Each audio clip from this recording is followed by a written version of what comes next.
할렐루야.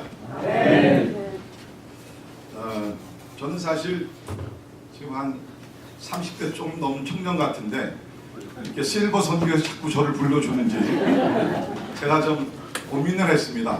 왜 저를 자꾸 부를까? 그러다가 작년에 이 고민거리가 한 방에 해결이 됐습니다.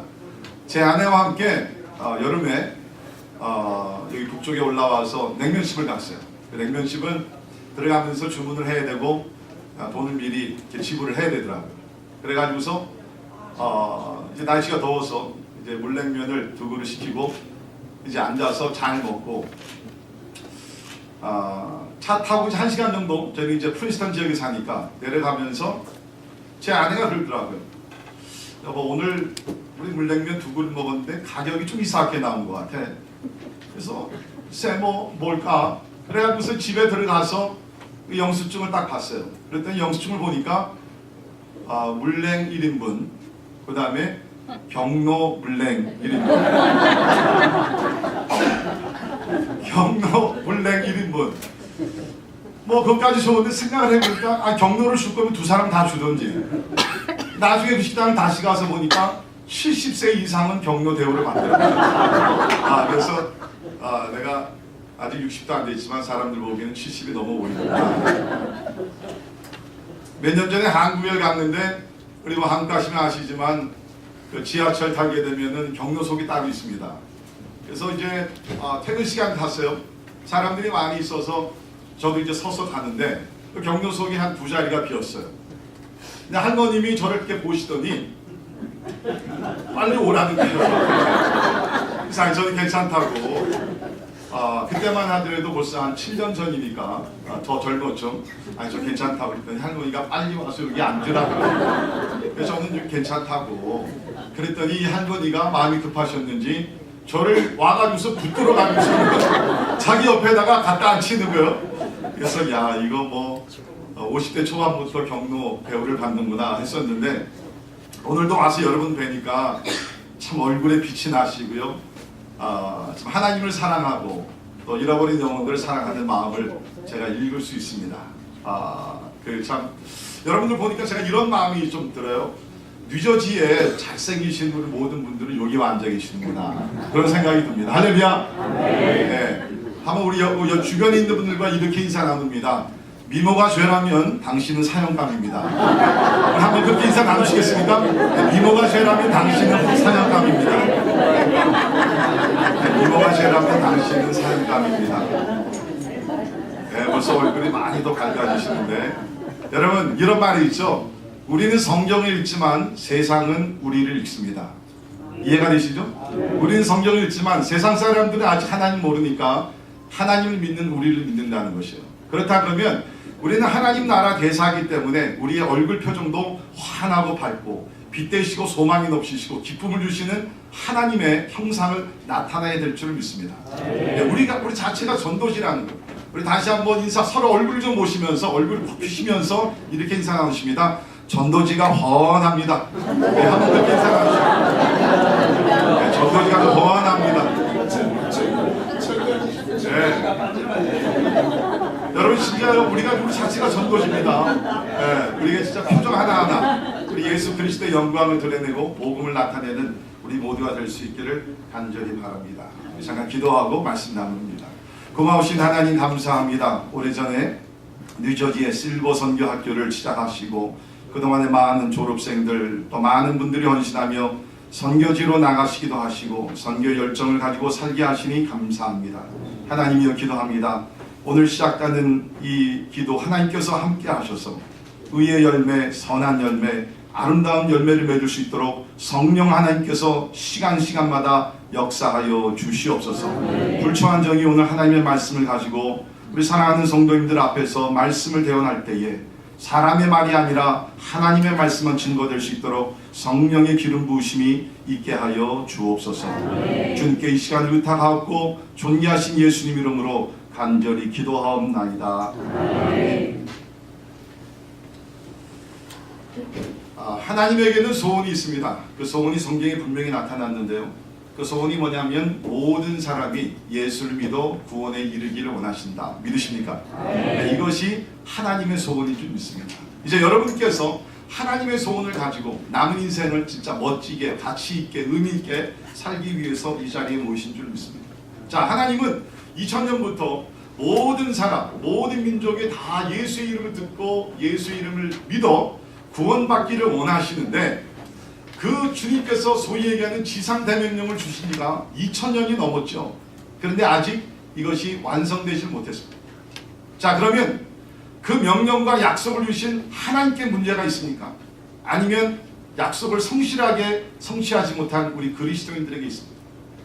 하나님에게는 문제가 없다고 믿습니다. 문제는 우리 그리스도인들이 오늘 우리 지상대명령을 심각하게 받아들이지 아니하고 교회가 이런 하나님의 지상대명령을 심각하게 받아들이지 않고 순종하지 못하기 때문에 아직까지 하나님 나라 완성이라는 것이 이루어지지 못했다고 저는 생각이 됩니다. 자, 오늘 저는 하나님의 선교 방법이라는 설교 제목을 가지고 여러분과 함께 말씀을 나누고자 합니다. 하나님의 선교 방법. 제 생각에는 왜 우리가 2000년이 지나도록 세계 복음화를 이루지 못했느냐? 하나님의 문제가 아니라 하나님의 방법을 이해하지 못해서 사람의 방법을 취하다 보니까 이것이 이루지 못했지 않은가, 그런 생각을 한번 해보게 됩니다. 오늘 말씀을 통해서 하나님의 선교 방법을 우리가 바로 알아. 우리 특별히 실버 선교가 우리 모토가 바른 선교가 목표라고 기록이 써 있던데 진짜 하나님의 선교 방법을 우리가 깨닫고 배워서 우리 실버 선교를 통해서 하나님의 선교가 이루어지는 하나님의 은혜가 임하기를 주의 이름으로 축원합니다. 자, 먼저 우리가 본문을 통해서 배울 수 있는 것은요, 하나님은 번영이 아닌 핍박이라는 방법으로 선교하신다는 것입니다. 번영이 아닌 핍박으로. It's not the prosperity but through the persecution. 번영이 아니라 핍박이라는 방법으로 하나님이 선교하신다고 성경에 나와 있다는 것입니다. 자, 오늘 1절에 있는 말씀입니다. 사울은 그가 죽인 당함을 마땅히 여기더라. 그날에 예루살렘에 있는 교회에 큰 박해가 있어 사도 외에는 다 유대와 사마리아 모든 땅으로 흩어지니라. 자, 예수님께서 하늘로 승천하시기 전에 우리 1장 8절에 성령이 임하시면 너희가 권능을 받고 예루살렘과 온 유대와 사마리아 땅까지 이르러 내 증인이 되리라 라고 말씀을 하셨습니다. 자, 그렇다면 말씀대로 성도들이 예루살렘부터 시작해서 유다 지역으로 퍼지고 사마리아로 가야 되는데 우리가 아는 대로 8장이 오기 전까지는 예루살렘 성도들이 흩어지질 않았습니다. 여기가 조사오니하고 예루살렘에서 매일같이 사도들의 가르침을 받고 가정에서 떡을 띠면서 유대인들에게만 복음을 전했지 동족들에게만 복음을 전했지 사마리아나 땅까지 가려고 하질 않았다는 것입니다. 자, 이제 하나님께 사용하신 방법이 있습니다. 그 방법이 뭡니까? 핍박이라는 방법이었다는 것입니다. 오늘 말씀 보게 되면 성도들이 흩어집니다.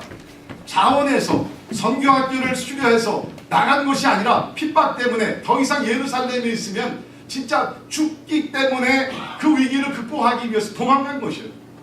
근데 하나님께서는 그 핍박이라는 통로를 채널을 사용하셔서 흩어지게 하시면서 이제 그들을 통해서 예수 그리스도의 생명의 복음을 전하게 하셨다는 것입니다. 스스로 나가지 아니하니까 하나님께서 핍박이라는 방법을 통해서 하나님께서는 초대교회 성도들을 통해서 이제 그리스도의 복음이 널리 전파될 수 있도록 역사해 주셨다는 것이죠. 자, 이것은 우리가 사도행전 11장 19절 우리 한번 성경 찾겠습니다. 사도행전 11장 19절 20절 우리 같이 한번 읽도록 합니다. 사도행전 11장 19절 20절 같이 우리 큰 목소리로 읽도록 하겠습니다. 시작. 그때에 스데반의 일로 일어난 환난으로 말미암아 흩어진 자들이 베니게와 구브로와 안디오게까지 이르러 유대인에게만 말씀을 전하는데 그 중에 구브로와 무레네 몇 사람이 안디옥에 이르러 헬라인에게도 말하여 주 예수를 전파하니. 자, 여기 보시면 사도행전 1장에서 주께서 말씀하신 신청하신 후에 한 10여 년이 지났습니다. 그런데도 복음은 아직도 이방인에게 헬라인들에게 전파되질 않았어요. 그러니까 하나님께서 어떤 방법입니까? 스데반의 일로 일어난 환난으로 말미암아 흩어진 자들을 통해서 비로소 이때 헬라인들에게 복음이 전파됐다는 것입니다. 하나님의 방법이 뭡니까? 복을 내려서 돈을 많이 벌어서 사업을 크게 해가지고서 나가서 복음을 전하게 한 것이 아니라 핍박을 통해서 하나님께서는 예수 그리스도의 복음을 전하게 하셨다는 것입니다. 물론 여러분, 번영이 우리가 잘 되는 것이 돈 많이 버는 것이 잘못된 건 절대로 아닙니다. 그러나 우리가 냉정하게 생각해보면 우리 신앙생활도 그렇죠. 돈을 많이 벌 때 하고 우리가 진짜 가난하고 힘들고 어려울 때 하고 언제 신앙생활을 열심히 더 했습니까? 우리 이민 일찍 오신 분들, 저도 73년에 시카고로 이제 이민으로 왔습니다. 처음에 와서 얼마나 많이 고생을 했습니까? 저희 식구들도 6식구가 원베드룸에서 좁은 공간에서 수년을 그냥 힘들고 어렵게 나가서 공장에서 일을 하고 막 어렵게 일을 했습니다. 그때 뭐 대부분의 이민 오신 분들이 다 그렇게 생활을 했습니다. 그러나 육체적으로는 힘든 생활을 했지만, 그러나 영적으로 보게 되면 그때 얼마나 많은 사람들이 교회 나왔는지 모릅니다. 그때에는 부흥회를 하게 되면 진짜 말로 자리가 모자랄 정도로 사람들이 너무너무 많이 모였던 것입니다.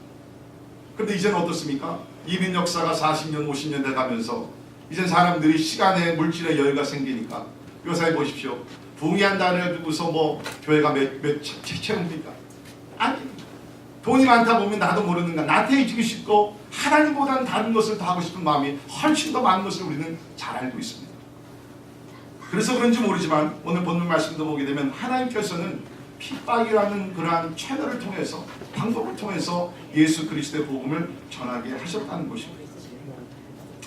근데 어디나 마찬가지인 것 같아요. 저는 이제 중국을 1995년부터 1년에 4차례, 5차례 정도 이제 들어가서 이제 선교를 하고 또 우리 그 지하교회, 우리 성도님들을 섬기고 지도자 양성을 하고, 특별히 감사한 것은 요새는 이제 중국 우리 가정교회에서 선교사들이 나오기 시작합니다. 할렐루야! 아멘. 여러분 기대하십시오. 이제 중국의 교회가 선교사들을 파송하기 시작했습니다. 아멘. 저는 믿습니다. 저는 뭐 우리 한국 사람이고 한국 교회가 마지막 주자라고 얘기하지만 저는 그렇게 생각지 않고요. 마지막 주자는 중국 가정교회하고 인도에 있는 가정교회들인 것 같아요. 여러분 상상해 보십시오. 중국 교회하고 인도 교회들이 선교사들을 파송하기 시작하면요, 그 숫자는요, 여러분 한국이 뭐 몇 년 전에 10만 명 보내겠다고 약속하고 물론 이루지도 못했지만, 그러나 you wait, 중국에 있는 교회들이 일어나기 시작한다는 것입니다. 자, 그런데 제가 95년에 중국에 들어갔을 때는요, 진짜 우리가 생각하던 그 지하교회, 그 교회들이었습니다. 저는 솔직히 처음에 지하교회라고 해서 지하실로 내려가는 줄 알았어요. 근데 그게 아니라 비밀리에 모이는 그 교회들, 가정교회들 지하교회라고 얘기해요. 여러분 그때는요, 가게 되면요, 뭐 프로젝터나 악기나 이런 거 하나도 없었습니다. 그냥 강대상 하나 놓고 성도들이 모여서요, 이제 그 공안들의 눈이 있으니까 밤 8시쯤 해가 지기 시작하면 성도들이 한 명씩 이렇게 비밀리에 들어옵니다. 멀리에는 한 10대시간 기차를 타고서 예배 한 번 드리기 위해서, 말씀 한 번 드리기 위해서 10대시간을 기차 타고 사람들이 오는 거예요. 그러면 모여가지고서 찬송을 합니다. 예배를 드리는데 1시간 예배가 아니죠. 보통 6시간 예배를 드리는데 자세가 흐트러지지 않아요. 다 이렇게 무릎을 꿇으면서 하나님을 찬양하며 말씀을 경청하는데, 이야, 진짜 뭐 너무너무 은혜가 많은 곳이죠. 그때 제가 가서 놀라고 감탄한 것 중에 하나가 뭐냐면, 그 당시는 중국의 지하교에서 예수를 믿게 되면 평균 한 3년이나 5년쯤 되게 되면 대부분의 많은 성도들이 그 주변에 교회가 없는 지역으로 들어가서 교회를 개척했습니다. 신학교를 가지 않더라도 본교에서 훈련을 받고, 뭐 훈련이라고 해서 다른 거 없어. 그때는 성경책밖에 없었습니다. 그냥 성경을 한 뭐 100독 하고 나서 그냥 부르심을 받고 안수해가지고서 평신도 교회 개척자들을 보내는 거예요. 그러면 보따리 하나 싸가지고서 그냥 파송을 받아가지고서 교회가 보내는 걸 그냥 갑니다. 그때는 교회가 그랬어요. 중국 지하교회. 그렇기 때문에 여러분이 아신 대로 중국 지하교회가 그렇게 부흥했던 것이 다른 것이 아니라 이런 성도들이 은혜 받고 부르심 받아서 그냥 나가는 것입니다. 오늘날은 어떻습니까? 여러분이 아시대로 중국의 경제가 얼마나 많이 발달했습니다. 여러분 중국의 요새 북경상해, 대리언 뭐 이런 데 대도시가 하게 되면요, 물가나 이런 집 가격이요, 여기랑 그렇게 큰 차이가 안 납니다. 얼마나 부자들인지 모릅니다. 자, 그것까지는 좋은데 문제는 뭐냐면 교회들도 이제 돈을 많이 벌다 보니까 편안해졌어요. 세상에 누릴 것이 너무나 많아졌습니다. 이제는요, 성도들이요, 나가질 않습니다. 여기가 좋습니다. 이제는 여기 집이 있거든요. 여기 자녀들 교육이 더 중요하거든요. 그전에는 오직 예수밖에 보이지 않았는데 이제는 번영을 경험을 하다 보니까 너무나 누리는 것이 많아요. 너무나 얽매인 것이 너무나 많아요. 그러니까 이제는 은혜는 받지만 나가지 않는다는 것이에요. 참 하나님 보시기에 어느 때가 더 아름다웠습니까? 하나님 보시기에 어느 때가 진짜 중국의 희야교회의 축복의 시간이었습니다. 저는 지금이 아니라고 봅니다. 지금 오히려 위기입니다. 물론 이제 다시 한번 작년부터 이제 여러분이 아시던 중국 종교법이 바뀌게 되면서 핍박이 다시 한번 이제 왔어요. 저는 이게 좋은 사인이라고 봅니다. 중국 교회가 다시 한번 부흥하는 하나님의 축복의 시간이 온 줄 저는 믿습니다. 아무튼 간에 번영을 제가 말씀드리는 것은 돈이 나쁘다는 것이 아니에요. 돈 벌지 말라는 것이 아니라 우리가 하나님의 은혜 가운데 복을 받으면 하나님께서 왜 나에게 복을 주셨는지, 왜 우리 사업에 우리 자녀들에게 복을 주셨는지 그 목적을 깨닫고 하나님 나라를 위해서 더 헌신하는 우리 모두가 되기를 주의 이름으로 축원합니다. 그러나 분명한 것은 2000년의 우리 기독교 역사, 특별히 선교 역사를 보기에는 하나님께서는 핍박이라는 것을 통해서 하나님의 나라를 확장시키시고 수많은 영혼들을 구원하셨던 것을 우리는 잘 알고 있습니다. 우리 불가리아에 그리스도 훌리체프라는 목사님이 계시는데 1985년 1월 9일에 복음을 전하다가 옥에 갇히게 됐습니다. 옥에 갇히게 돼서 이분이 8개월 동안 옥생활을 하셨는데 석방이 되고 나서 목사님이 이런 말씀을 남겼어요. 한번 들어보세요. 죄수들과 간수들은 저에게 많은 질문을 했습니다. 우리는 교회에서 사역을 했을 때보다 감옥에서 더 많은 열매를 맺었습니다. 우리는 자유인이 되었을 때보다 감옥에 있었을 때 하나님을 더 잘 섬겼습니다. 뜻이 있는 얘기예요. 우리는 죄수들과 간수들을 저에게 많은 질문을 했습니다. 우리는 교회에서 사역했을 때보다 감옥에서 더 많은 열매를 맺었습니다. 감옥에 들어가서 죄수들에게 우리를 자유케 하시는 예수 그리스도를 전파하면서 많은 열매를 맺었다고 목사님께서는 이것을 말씀을 해주셨습니다. 여러분이 아시대로 최근에 지금 중국에 많은 핍박이 있습니다. 지금 한 70% 선교사님들 다 추방을 당했습니다. 계속 지금 추방을 당하고 있고요. 이제는 짧게 방문하는 것조차 굉장히 어려우시게 됐습니다. 많은 핍박이 왔지만 작년에 제가 11월 달에 제주도에서 가서 우리 중국에서 한 120명의 그 교회 지도자들을 모아서 우리 집회를 했는데 그분들이 이구동성을 하는 얘기가 뭐냐면 처음에 작년 2월 달에 종교법이 바뀌게 되면서 1200개 이상의 교회들이 문을 닫았다고 합니다. 여러분이 미디어를 통해서 보신 분들은 알겠지만 어느 지역에는 공안들이 들어와가지고서 아야 그 교회 건물들을 파괴를 시켰습니다. 다이너마이트를 터뜨려가지고서 파괴를 시킨 지역들도 있죠. 보셨는지 모르겠어요. 그분들이 하는 얘기가 목사님 작년 2월에 종교법이 바뀌게 되면서 어려워졌을 때 순간적으로는 우리가 낙심을 했습니다. 그런데 하나님께서 잠자던 우리 중교회를 다시 한번 깨우시셨습니다.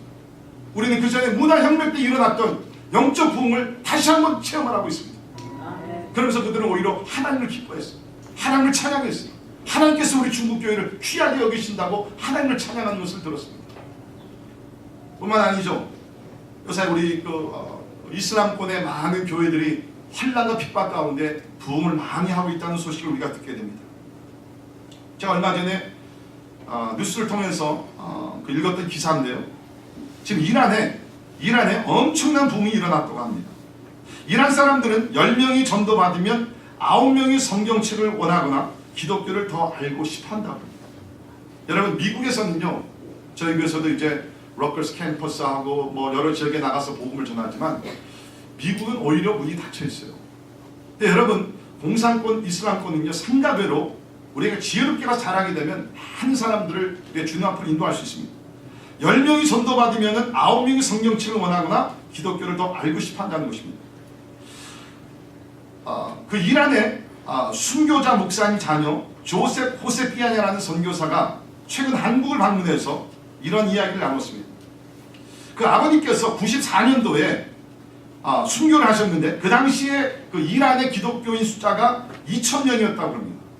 그런데 현재는 지금 어느 지역에서 조사한 것을 보게 되면 20만 명 아니면 오픈돌 선교회, 오픈돌 미션에서 밝힌 이란 기독교인은 45만 명이 된다고 합니다. 지난 40년, 50년 동안의 핍박을 통해서 기독교가 줄어든 것이 아닙니다. 기독교인들이 사라진 것이 아니라 2,000명에서 45만 명에 이르는 영적 부흥을 일으켰다는 것입니다. 여러분 하나님은 살아계십니다. 하나님이 환난과 핍박 가운데서 그야말로 환상도 보여주고 이분이 한 얘기가 놀라운 것이 뭐냐면 많은 사람들이 순교를 했다는 것이에요. 많은 사람들을 감옥에 갔다는 것입니다. 그러나 지금 이란 안에는 특별히 이런 미디어를 통해서 그리스도의 복음이 많이 전파되고 있다는 것입니다. 그래가지고서 거기에 이제 여러 채널을 통해 가지고서 기독교의 복음이 전파되고 있는데, 기독교 프로그램을 시청하는 사람들이, 잘 들으세요, 기독교 프로그램을 시청하는 사람들이 20 밀리언, 2천만 명이에요. 별로 안 놀라시네요.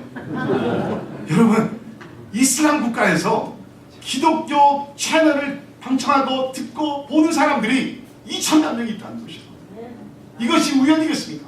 하나님께서 지금 그 가운데 역사하시는 줄 믿습니다.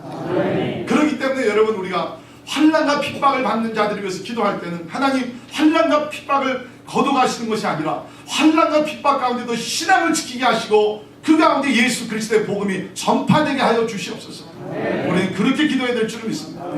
여러분, 이러한 공산권이나 무슬림권에서 선교하시고 또 우리 신앙생활 하신 기독교인들 만나면 그들은 절대로 이런 기도 부탁을 안 합니다. 목사님, 미국 돌아가시면 이 핍박이 하루속히 멈출 수 있도록 기도해달라고. 한 명도 제가 그런 사람 못 만났어요. 그들의 기도 제목은 한 가지, 순교하는 일이 있다 할지라도 하나님이여 우리 믿음을 지키게 하시고 우리 나라와 민족이 구원을 받게 하시고 이곳에 하나님의 나라가 임하게 해달라고 그들은 오늘도 기도하고 있다는 것입니다. 하나님은 번영이 아니라 이런 핍박을 통해서 2000년 동안 또 지금도 예수 그리스도의 복음을 전하고 있다는 것입니다. 두 번째, 하나님은 헌신된 성도뿐 아니라 하나님의 원수를 통해서도 선교하신다는 것입니다. 헌신된 성도뿐만 아니라 하나님의 원수들까지도 통해서 하나님은 선교하신다는 것입니다. 자, 우리 오늘 본문 말씀 보게 되면 1절에 사울이라는 사람이다. 여러분 잘 아십니다. 이 당시 사울은 예수 그리스도의 원수였습니다. 예수 믿는 사람들을 잡아서 그야말로 감옥에 집어넣고 스데반을 죽인 일도 제일 앞장섰던 그 예수 그리스도의 원수. 그가 나중에 이야기를 나는 죄인 중에 괴수라고 얘기했을 때 과장된 말이 아니었습니다. 몇 명을 죽였는지 모릅니다. 그러나 하나님은 어떻게 하셨습니까? 이 사울이라는 예수 그리스도의 원수, the enemy of Christ, 예수 그리스도의 원수를 변화시키셔서 하나님 나라의 대사로 사용하신 줄 믿습니다. 예수 그리스도를 핍박하던 그 persecutor, 그 핍박자를 주님께서 변화시키셔가지고서 preacher of Christ, 예수 그리스도를 전하는 하나님의 사도로 만들어주신 줄 믿습니다.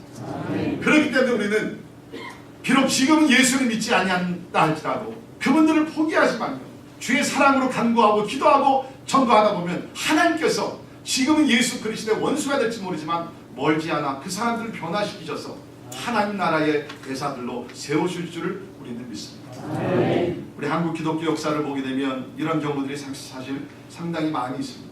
그 중에 우리가 대표적인 인물 한 분을 뽑는다 그러면 아마 우리 이기풍 목사님을 우리가 손꼽을 수 있을 것입니다. 여러분이 아신 대로 이기풍 목사님은 1865년 평양에서 출생을 하셨습니다. 그리고 나서 처음에는 예수를 믿지 않았죠. 서양 선교사들을 많이 박해했습니다.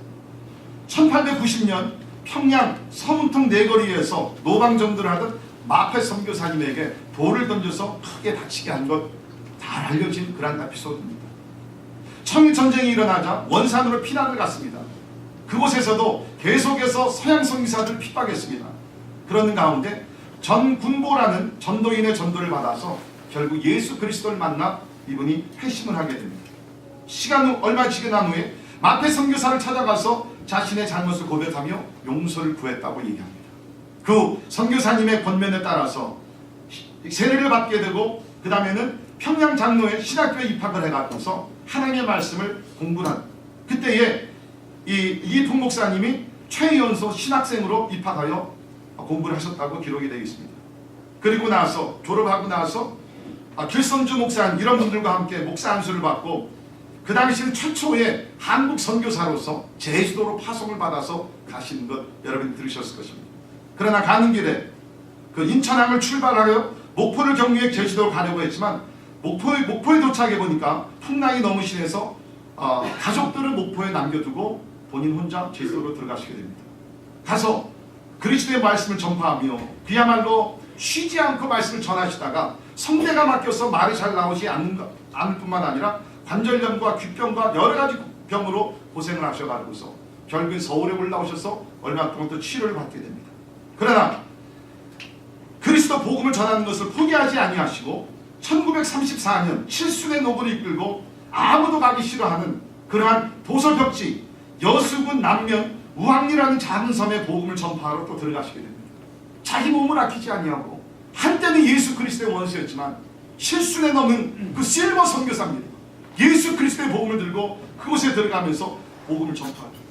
신사참배에 반대하다가 결국엔 많은 복음을 받게 되시고, 그리고 마지막 사역지였던 우왕리 교회에서 선교 사역을 하시다가 1942년 6월 20일 주님의 부르심을 받았습니다. 한때는 예수 그리스도의 핍박자였던 이기풍이라는 사람이 예수 그리스도를 만나고 나서 우리 한국교회 최초의 선교사가 되고 생명을 바쳐서 끝까지 복음을 전하는 아름다운 하나님 나라 대사가 되었던 것을 우리는 잘 알고 있습니다. 사랑하는 성도 여러분, 하나님은 일하시고 계십니다. 하나님은 역사하고 계십니다. 지금 이 순간에도, 지금은 원수일지 모르지만 과거에 예수 그리스도의 원수의 핍박자일지 모르지만 하나님께서 그런 사람들을 변화시키셔서 예수 그리스도의 복음을 전하는 아름다운 주의 종들로 세워주심을 믿습니다. 혹시 여러분들 가운데 나 같은 사람이 주의 일꾼이 될 수 있는가? 나 같은 사람도 내가 죄를 이렇게 많이 범했는데, 참되게 하나님을 내가 부끄럽게 하는 삶을 그렇게 오랫동안 살았는데 그래도 하나님께서 나 같은 사람을 사용하실 수 있을까? 라고 생각하시는 분들, 하나님이 사용하지 못하신 분은 아무도 없습니다.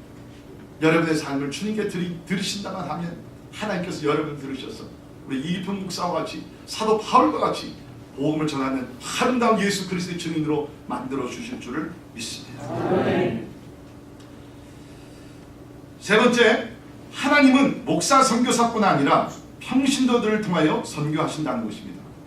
보통 우리는 선교사하면 부르심을 받아서 시작교회 가서 3년 동안 공부하고 강도사가 되고 목사 안수를 받고 그리고 나서 또 선교사 훈련을 2, 3년 받고 그러면서 나가는 사람이 선교사라고 생각합니다.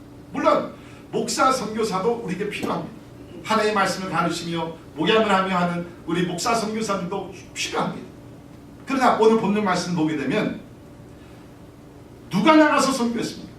누가 사마리아 지역으로 처음에 들어갔습니까? 사도들이 아니었다는 것입니다. 오늘 본문 말씀을 보게 되면 핍박으로 인하여서 사람들이 흩어져서 두루다니며 복음을 전하게 됐는데 5절에 보게 되면 빌립이라는 사람이 나옵니다. 이 빌립은 우리가 아는 대로 예루살렘 교회 7 집사, 7 일꾼 중에 한 사람이었습니다. 사도가 아니었습니다. 평신도였습니다. 집사님이었습니다. 그런데 흩어지면서 예수께서 우리에게 주신 마지막 지상대명령을 기억을 하면서 복음을 전파하기 시작을 했다는 것입니다. 그래서 우리 사도행전 1장 8절에 예수께서 주신 말씀, 성령이 임하시면 권능을 받고 예루살렘과 온 유대와 사마리아, 그렇죠? 여러분이 아시대로 유대인들이 가장 들어가기 싫어했던 곳이 사마리아입니다. 사마리아를 누가 뚫고 들어갔느냐? 바로 평신도 빌립이 뚫고 들어갔다는 것입니다. 굉장한 큰 의미가 있다고 저는 믿습니다. 오늘날 우리가 선교를 많이 부르짖고 선교 대회를 하고 다 합니다. 그런데 왜 아직까지도 우리가 이러한 선교가 참으로 가진 것도 많고 자원도 많고 기도도 많이 하는데 왜 우리가 세계 복음화, 저는요 이렇게 다니다 보면 참 막 불이 날 때가 있어요, 마음에. 그게 뭐냐면 세계 대부분의 어느 곳을 가더라도요, 여러분 코카콜라가 안 들어간 곳은 별로 없더라고요. 어떤 오지를 들어가더라도요. 제가 몇 년 전에 저쪽 그 멕시코 그 남쪽에 가게 되면 오하카라는 그 주가 있습니다. 오하카. 그 오하카는 그 멕시코에서 가장 가난하게 사는 그런 그 주입니다. 진짜 가난해 보여요. 그 안으로, 산으로 안으로 들어가게 되면요, 어떤 지역은 언어가 이제 물론 다를 뿐만 아니라 멕시코인데도요 벌거벗고 살아요. 여러분 그런 지역에 들어가 보셨어요? 멕시코 오하카 주 안에 70개 종족이 삽니다. 한 주에 70개 종족이 살아요. 근데 그 안에 들어가면 산족들 가운데 어떤 사람들은 옷을 벗고 벌거벗고 살아요. 진짜로. 그런데 놀라운 것은 그런 지역에도 코카콜라는 들어갔더라고요. 저는 그거를 보면서 화가 나는 거예요. 왜 코카콜라는 들어왔는데 왜 우리 예수 그리스도의 복음은 아직도 이런 데 들어가지 못했냐. 또 놀라운 것은요, 어떤 지역을 가게 되면 진짜 오신데도요 중국 시장들이 있어요. 중국 시장들. 야한 중국인들 진짜 막 종종이 갑니다. 그 오지에도 중국 시장이 들어와 있는 거예요. 여러분 절대로 그런 데 가서 중국 식당에 식사하시면 안 됩니다. 진짜 맛이 없습니다. 그런 데는. 그런데 놀라운 것은 그 중국인들이 그 돈을 몇 푼을 벌기 위해서 그 옷까지 들어간다는 사실이에요. 그런데 우리는 뭐하냐 말이죠. 길이요 진리요 생명이 되신 그 예수 그리스도를 우리가 알고 이 진짜 뭐 코카콜라보다 비교가 됩니까? 중국 음식과 비교가 됩니까? 생명의 떡이 되신 예수 그리스도를 우리가 가지고 있는데 왜 우리는 그곳에 들어가지 못하냔 말이에요. 참 안타까운 것이죠. 여러 가지 이유가 있지만 그 중에 하나는 평신도들이 일어나지 못하고 있다는 거예요. 여러분 우리가 선교사 우리 그 숫자 통계를 보게 되면 뭐 정확한 통계는 저는 모르겠지만 뭐 크게 잡으면 전 우리 그리스도인 인구의 뭐 0. 몇 프로밖에 되질 않는다 그럽니다. 뭐 크게 잡아서 1%라고 잡고요. 전 그리스도인 그 인구의 1%가 선교사라고 만약 한다 할지라도 여러분 생각해 보세요. 1% 가지고서 세계 복음화를 우리가 이루겠다. 우리 1980년 90년 때는 여러분이 아시죠? AD 2000 무브멘트라는 것이 있었습니다. 루이스 부시라는 분이 선교 캠페인을 하게 되면서 자 우리 이제 2000년까지 우리 세계 복음화를 이룹시다. 막 열정을 다해서 막 외치고 선교 대회가 있어 다 이랬어요. 물론 2000년이 왔을 때 이루어지지 않았죠. 어떻게 이루어지겠어요? 1% 기독교인 1% 가지고 어떻게 우리가 전 세계 복음화를 우리가 이루겠냐? 물론 하나님은 하시겠죠. 그러나 분명한 사실은 뭡니까? 복음 전파는 하나님께서 우리를 통해서 하시는 줄을 믿습니다. 우리가 부른 찬송도 천사가 흥모하는 천사에게도 맡기질 않았어요. 복음 전파는 하나님께서 예수 그리스도를 믿는 그리스도인들에게 맡긴 줄 믿습니다. 여러분 전 세계 복음화가 이루어지기 위해서는요 99%가 일어나야 될 줄 믿습니다. 평신도가 일어나야 된다는 것입니다. 평신도가 일어나야 됩니다. 저는 진짜 여러분을 사랑하고 존경하고 축복하며 여러분에게 간곡히 부탁드리고 싶습니다. 여러분 잠자고 있는 90%에 남지 마시고 1%가 되셔가지고서 단 하루라도 일주일이라도 주께서 보내시는 선교지에 나가서 길이요 진리요 생명이 되신 예수 그리스도 요한복음 3장 16절을 한 번이라도 나눠주시고 여러분의 삶을 나누시는 살아있는 증인들이 되기를 주님의 이름으로 간곡히 부탁을 드립니다. 그러면 세계 복음만이 이루어지는 거죠.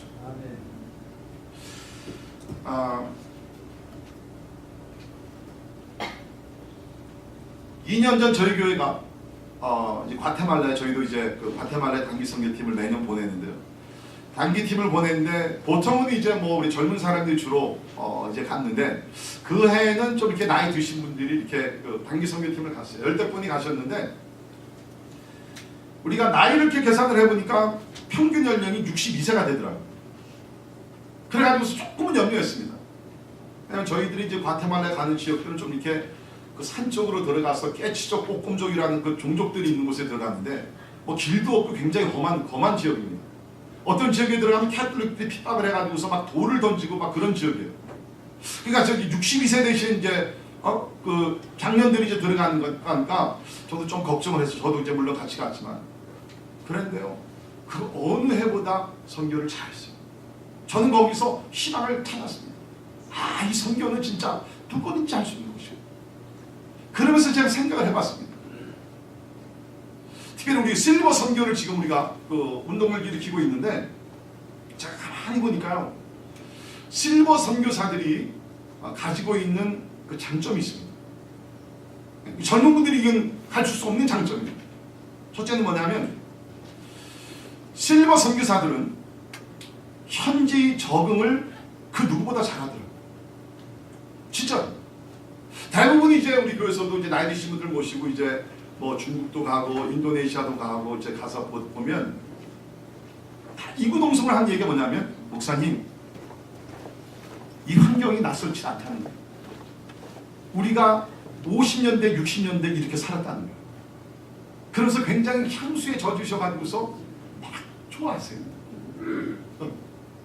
젊은이들 가면 처음에는 그렇지 않습니까? 제레시 화장실에 가게 되면 목사님 못 들어가겠어요. 근데 여러분들은 어때요? 익숙하잖아요. 경험이 있잖아요. 안 그래요?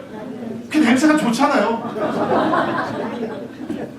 여러분, 제가 웃긴 얘기 말씀드릴게요. 제가 이제 95년부터 중부에 들어갔는데 한번 저기 이제 그 오상이라고 그 할빈에서 더 들어가는 이제 오상이라고 동네가 있는데 거기서 이제 한족들을 이제 데리고서 이제 며칠 이제 그 집에서 이제 집회를 하는 겁니다. 그러니까 이제 뭐 화장실이 다 재래식 화장 바깥에 게 다 있는 거예요. 이제 몇 년 후에 제가 가보니까 보통 때는 그 전에는 그냥 뭐 아무것도 없는 데 가서 볼일을 보는데 몇 년이 지나니까 조금 이제 발전을 했어요. 그래가지고 벽돌로서 뭐 이렇게 그 화장실 밖에다 이제 만들어 놨더라고요. 그래가지고서 거기 가서 이제 볼일을 보는데 저는 이제 좀 기회를 봐서 사람들이 별로 없을 때 아무래도 좀 그렇잖아요. 제가 좀 불편하고 그래가지고서 사람들이 없을 때 이제 기회를 봐서 이제 그분들 뭐 통성기도 할 때라든지 이제 빠져나가면서 이제 볼일을 보는데 그래가지고서 문을 딱 열었어요. 그 문을 딱 열었더니 어느 남자분이 앉아서 볼일을 보시는 거예요. 그러니까 밖에는 까맸습니다. 근데 문을 딱 여니까 센서 있는 그 라이트를 달아놓은 거예요. 움직임이 있으니까 불이 탁 켜지는 거예요.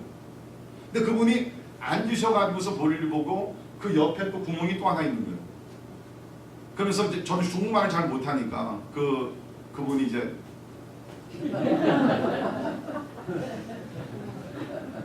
대단히 죄송한 얘기지만 그분은 앉아서 볼일을 보고 저는 서서 볼일을 봤습니다. 그런데도 뭐 저는 솔직히 뭐 미국 13살에 왔습니다.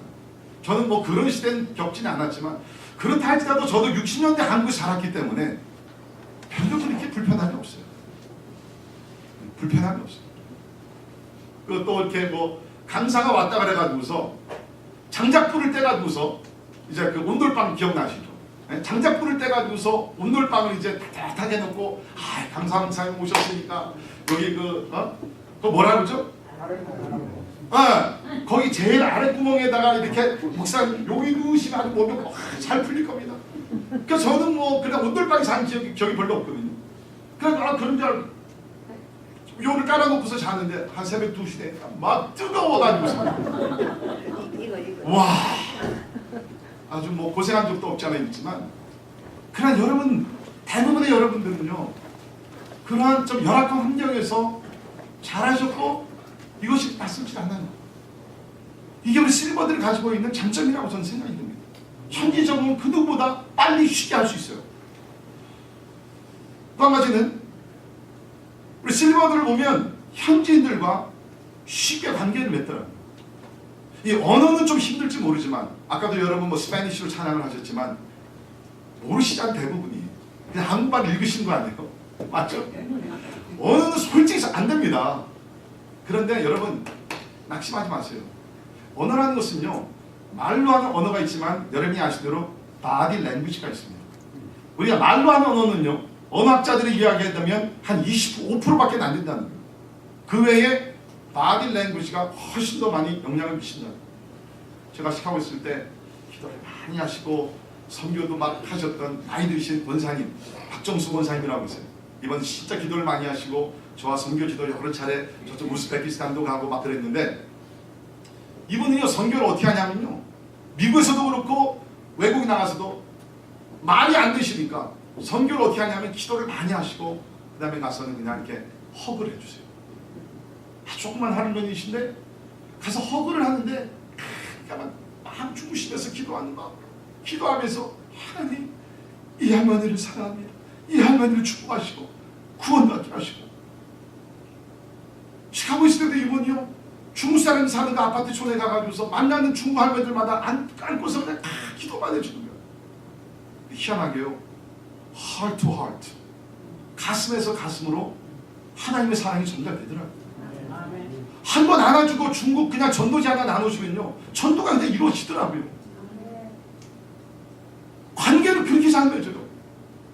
조금 뭐 배우고 뭐 좀 젊은 사람들은요 가서 뭐 이것 째고 저것 째고 이렇게 하다 보면요 진짜 현지인들하고 악수 한번 잘 해보지 못하고 오신 분들도 많은데 제가 이렇게 선교지를 우리가 여러 그 연령층을 데려가다 보면 어리면 어릴수록 잘하고 여러분 어린 학생들이 선교 잘합니다.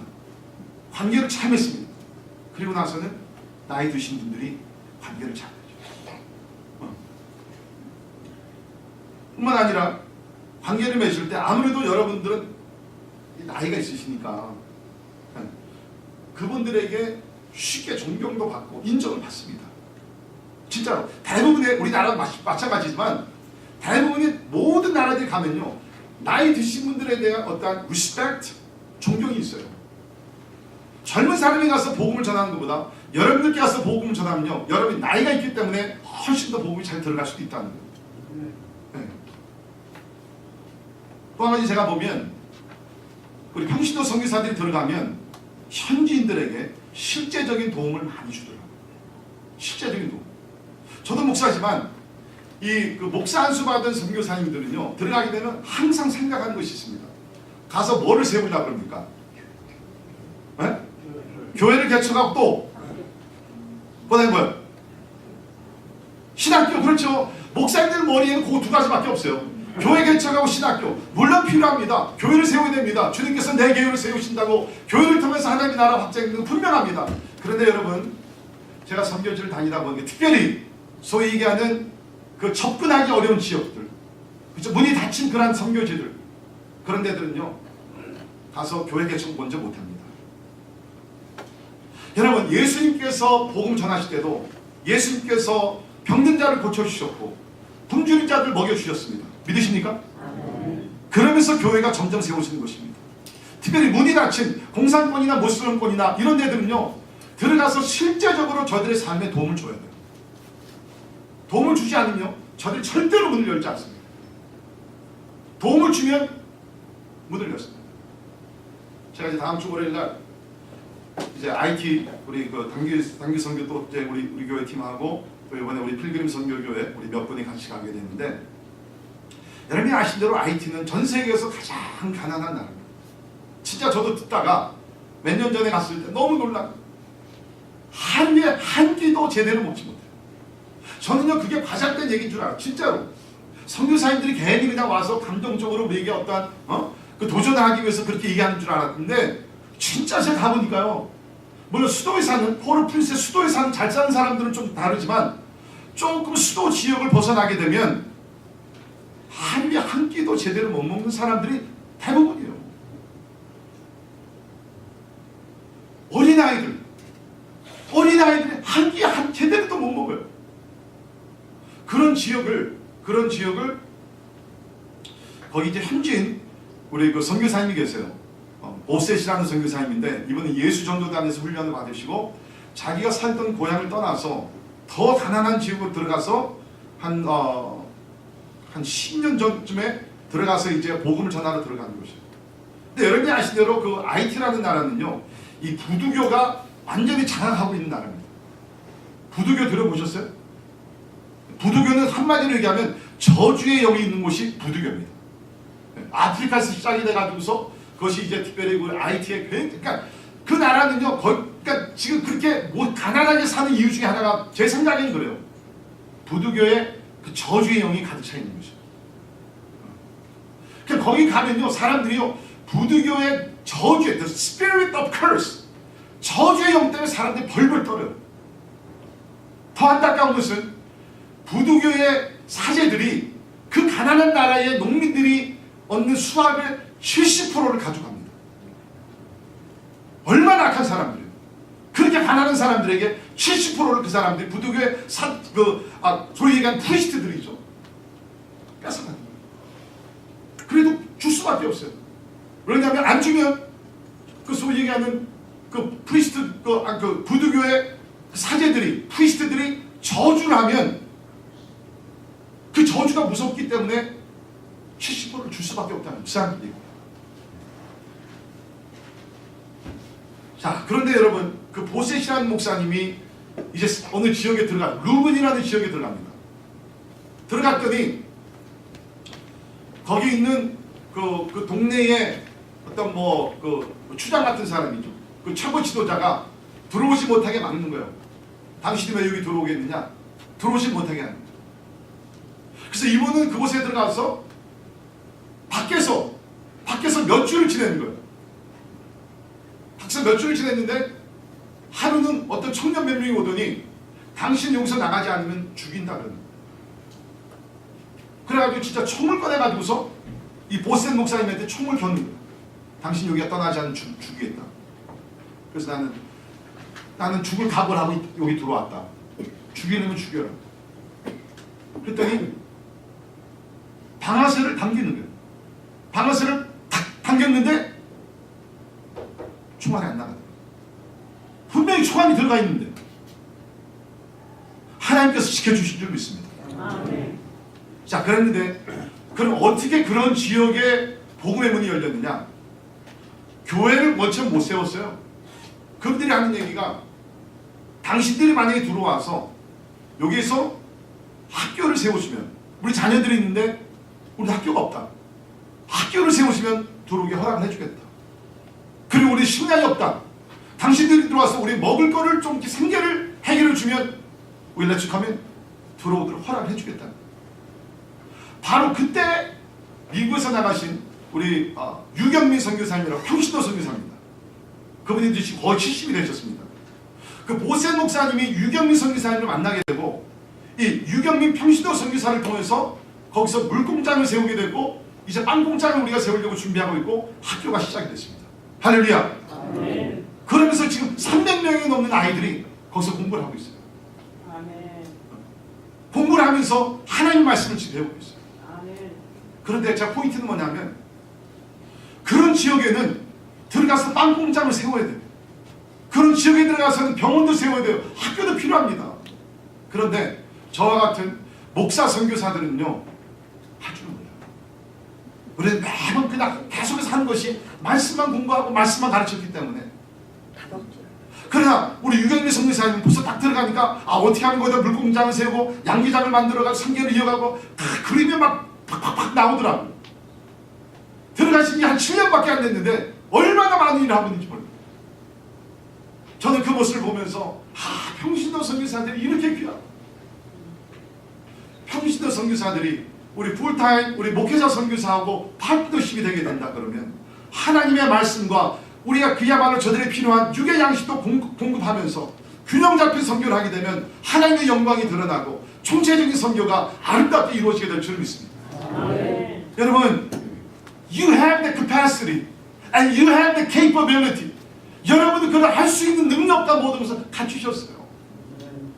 하나님께서 어쩌면 이때를 위하여 여러분에게 그 좋은 배경과 공부할 수 있는 모든 환경과 모든 것들을 하나님께서 허락하신 줄 저는 믿습니다. 아멘. 이때를 위하여 여러분의 이제는 생애의 후반전을 더 가치 있고 더 의미가 있고 이제까지 쌓아올린 모든 그 실력을 한번 하나님을 위해서, 이제는 나의 명예나 돈을 위해서가 아니라 하나님을 위해서, 잃어버린 영혼들을 위해서 진짜 이제까지 쌓아올린 모든 실력과 그 경험과 모든 것들을 하나님을 위해서 한번 퍼볼 수 있는 좋은 기회를 하나님께서 주신 줄 믿습니다. 네.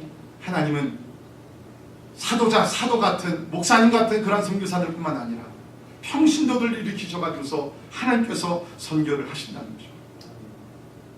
사실요, 제가 이제 끝내야 되죠? 네, 5분 내로 끝내야 되겠습니다.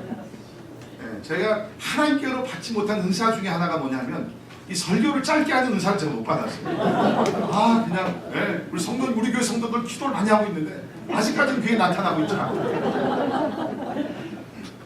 여러분, 중국에 저희 교회가 지금 선교하고 있는 필드 중에 하나가 중국의 쭈앙족입니다. 쭈앙족은 중국 소수민족 중에 인구가 가장 많은 종족입니다. 가장 많은 종족이 어느 종족이에요? 중국에 한족들입니다. 그렇죠? 한족 다음에 가장 많은 그 종족이 쭈앙족입니다. 주로 이제 남쪽에, 중국 남쪽 그 광시성 해서 거기들 이제 많이 있고 베트남에도 있는데, 거기에 미국에 우리 어떤 일정에서 선교사가 들어갔어요. 들어가서 뭐 맨 처음에는 그런 그 오지 같은 지역에 들어가서 비즈니스 컨설팅 회사를 하는데 뭐 그게 됩니까? 이상하잖아요. 그런 오지에 들어가서 누가 비즈니스 컨설팅 아이디어를 했겠어요? 그거 실패합니다. 그 다음엔 고민하다가 두 번째로 한 것이 뭐냐면 양계장을 한 거예요. 근데 여기 어렸을 때 미국 와가지고서 닭을 한 마리도 키워보지 않은 사람이 양계장을 하면 됩니까? 몇 달 만에 몇백 마리 양이 다 죽어나는 거였어요.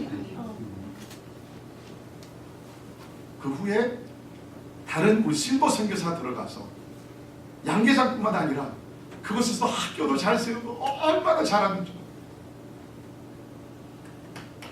사랑하는 우리 실버 선교사, 또 실버 선교사로 지금 생각하신 여러분들, 하나님이 여러분을 사랑하시고요, 하나님이 여러분을 사용하시기를 원하시는 줄 저는 믿습니다. 여러분에게 그러한 잠재 능력이 있습니다. 가능성이 있습니다. 하나님이 함께 하십니다. 마지막 한 가지 더, 하나님은 선한 일보다 복음을 통하여 선교하십니다. 자, 오늘 4절을 보시면 흩어진 사람들이 두루 다니며 복음의 말씀을 전할세. 복음을 전할세. 물론 제가 조금 전에 선한 일에 대해서 학교와 구제사역과 이런 것을 말씀드렸습니다. 이런 것은 필요한 것입니다. 그러나 이것은 우리가 수단 방법이지 궁극적으로 우리가 하려는 것은 뭡니까? 천국 복음을 전하는 것이 있는 줄 믿습니다.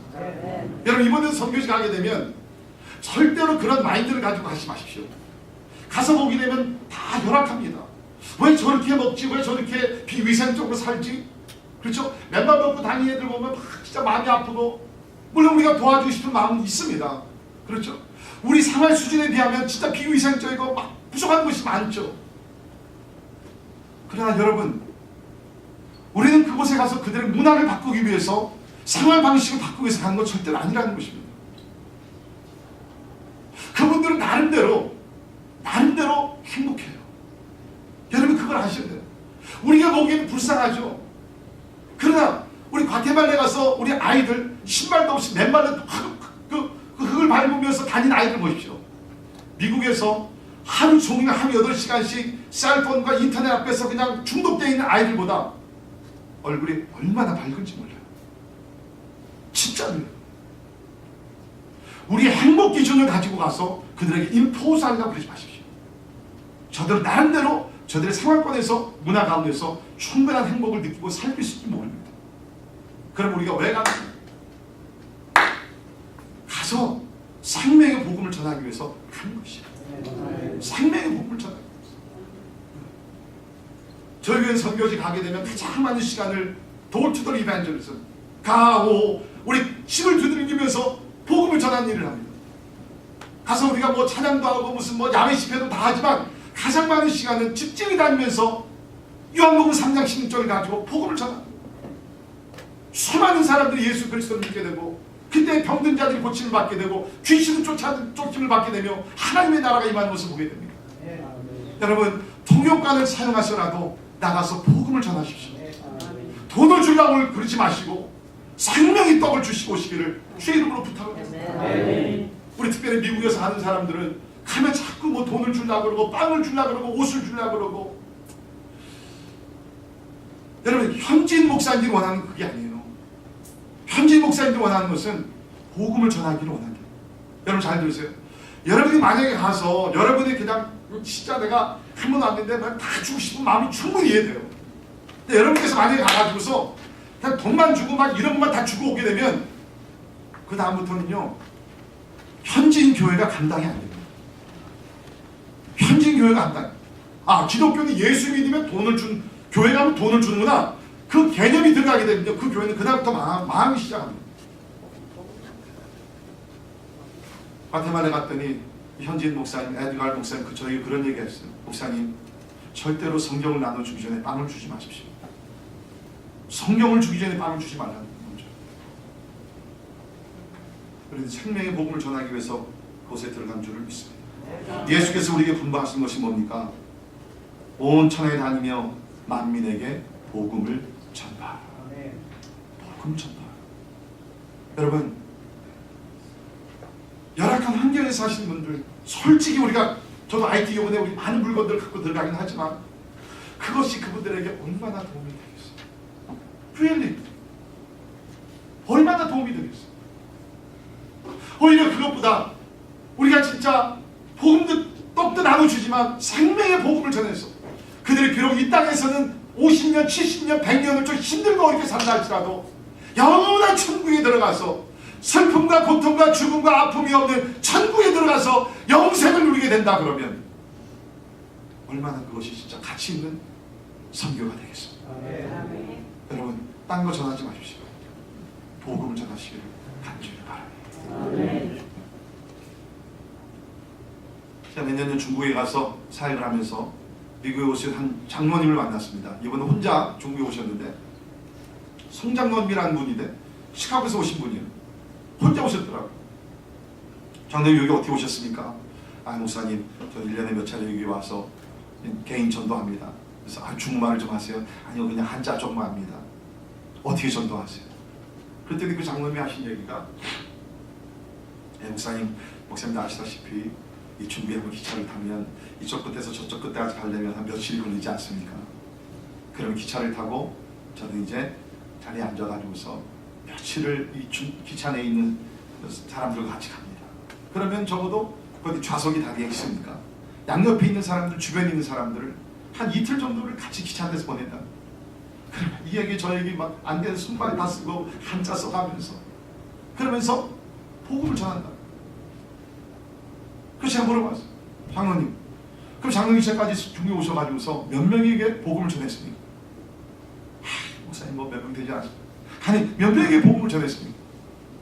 근데 그 장로님께서 하시는 말씀이 예, 지금 한 뭐 400여 명 복음을 전했습니다. 그러면서 여기 포켓에서요, 이거 무슨 한 10여 년 전이니까 수첩 조그만 걸 꺼내시더라고요. 꺼내셔가지고서 복음 전한 사람들의 이름, 날짜, 장소, 결과 깨알같이 작은 글씨를 써놨었어요. 보니까 번호가 이렇게 쭉쭉 나갔는데 400몇 번까지 나갔더라고요. 그래서 제가 물어봤습니다. 장로님 그러면 장로님의 목표가 뭡니까? 목사님 하나님이 허락하시면 하나님께서 나에게 건강을 허락해 주시면 나는 이 중국에 와서 1,000명에게 복음을 전하고 주님 앞에 가고 싶습니다. 제가 장로님을 껴안고 눈물을 흘리면서 축복했어요. 하나님 이 장로님에게 건강을 주시옵소서. 장로님 하시는 사업에 축복을 주시고 자녀들에게 복을 주시옵소서. 1,000명의 중국인들에게 복음을 전하고 주님 앞에 가기를 원하는 거룩한 종이 여기 있습니다. 하나님이여 지켜주시고 사명 이룰 수 있도록 도와주시옵소서. 그 후에는 다시 못 만났지만 아마 그 장로님 아마 어쩌면 이때쯤 와서는 1,000명의 사람들에게 예수 그리스도의 복음을 전한 줄 저는 믿습니다. 여러분 You can do it also. 여러분은 할 수 있어요. 여러분 why not? 우리가 돈 버는 것에 욕심을 부리지만 왜 하나님을 위해서 욕심을? 성경이 뭐라고 가르치니까 하나님의 나라는 침노하는 자의 것이라 그랬습니다. 욕심을 가지고 열정을 가지고 기도하며 하나님 앞에 부르시며 나갈 때에 하나님께서 여러분을 통해서 1,000명은 안 되더라도 적어도 10명, 100명의 귀한 영혼들 이 지역에 우리 한인뿐만 아니라 여러분 이번에도 가시는 단기선교를 가셔서 그곳에 가서 많은 사람들이 길이요 진리요 생명이 되신 예수 그리스도를 전했어요. 마지막 날 우리가 다 하나님의 어린 양 예수 그리스도 어린 양 잔치에 우리가 참여할 때에 여러분 때문에 어린 양 잔치에 나와서 경배하며 예배하는 열방의 사람들이 많이 나오기를 주님의 이름으로 축원합니다. 한번 기도하겠습니다. 이 시간에 우리 말씀 생각하시면서 하나님의 선교 방법은 우리의 사람의 선교 방법보다 다름을 믿습니다. 하나님이여 나 같은 종 부족합니다. 연약합니다. 아는 것도 부족합니다. 그러나 한 가지 확실한 것 하나님을 사랑하고 잃어버린 영혼 사랑하고 구원시켜 하나님 앞으로 인도하기를 원합니다. 하나님여 나에게 성령의 권능을 주시옵소서. 사도 바울과 같은 그 시카고의 송장로님과 같은 열정을 나에게 허락하여 주시고 구체적인 목표도 주께서 허락하여 주시사 하나님 진짜 이제 인생의 후반전을 맞이하면서 선교라는 그런 아름다운 꿈과 비전을 가지고 나갈 때에 하나님이여 부족한 저지만 나를 통해서도 예수 그리스도의 복음이 전파되게 하여 주시옵소서. 우리 한번 주여 외치고 우리 주님 앞에 기도하도록 하겠습니다. 주여! 고마우신 하나님 아버지 은혜와 사랑이 나여 감사합니다. 아버지 하나님 하나님께서 우리 사랑하셔서 주님 아버지 하나님 인도하시는 나여 감사합니다. 하나님 아버지 간절히 기도하는 것은 주님 아버지 하나님 하나님의 성령이 하시고 주님 아버지 하나님 하나님의 은혜를 베풀어 주시기를 간절히 기도합니다. 나의 하나님의 아버지 하나님 하나님의 아버지 하나님의 역사해 주시기를 간절히 기도합니다. 주여 아버지 하나님 하나님 하나님 아버지 하나님 하나님 은혜를 베풀어 주시기를 간절히 기도합니다. 하나님의 성령이 하나님을 하시옵소서. 저희 아버지 은혜를 불가능하지만 아버지